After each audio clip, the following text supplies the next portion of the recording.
कहा जाता है कि कोई दूसरा दिलीप कुमार नहीं हो सकता। अपने दौर के ट्रेजेडी किंग कहे जाने वाले दिलीप साहब अब हमारे बीच नहीं रहे। पिछले कुछ समय से तबीयत उनकी नासाज थी और उस पर बढ़ती उम्र का भी असर पड़ रहा था। जब कोई फिल्मी कलाकार या मशहूर हस्ती इस दुनिया को छोड़कर चली जाती है तो उनसे जुड़े किस्से और वाक़ये के ज़रिए हम उन्हें याद करते हैं। इसी तरह दिलीप साहब का भी एक वाक़या हम आपको बताते हैं जब उन्होंने फ़ोन पर पाकिस्तान के तत्कालीन प्रधानमंत्री नवाज शरीफ को खूब खरी खोटी सुनाई थी। दरअसल पाकिस्तान के पूर्व विदेश मंत्री खुर्शीद कसूरी की किताब neither a hawk nor a dove में इस पूरी घटना का जिक्र है।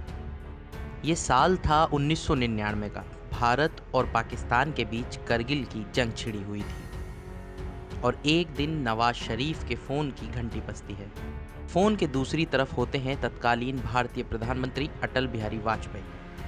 वाजपेयी कहते हैं, आपने लाहौर में इतनी गर्मजोशी से स्वागत किया और फिर इस तरह की हरकत की।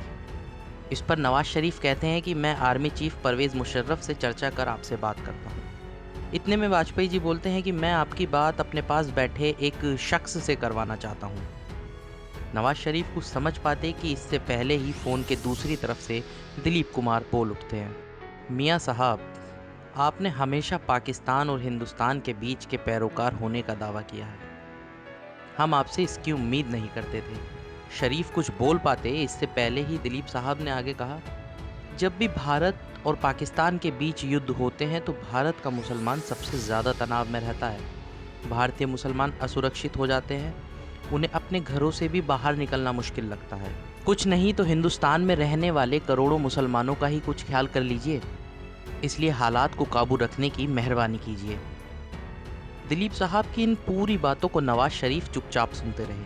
कहा यह भी जाता है कि दिलीप कुमार की इस फटकार से उस पूरी लड़ाई का पासा पलटना शुरू हो गया था। मगर अब हम सबके पास इस तरह की कुछ घटनाएं ही रह गई हैं जिनके ज़रिए हम दिलीप साहब को याद करते रहेंगे।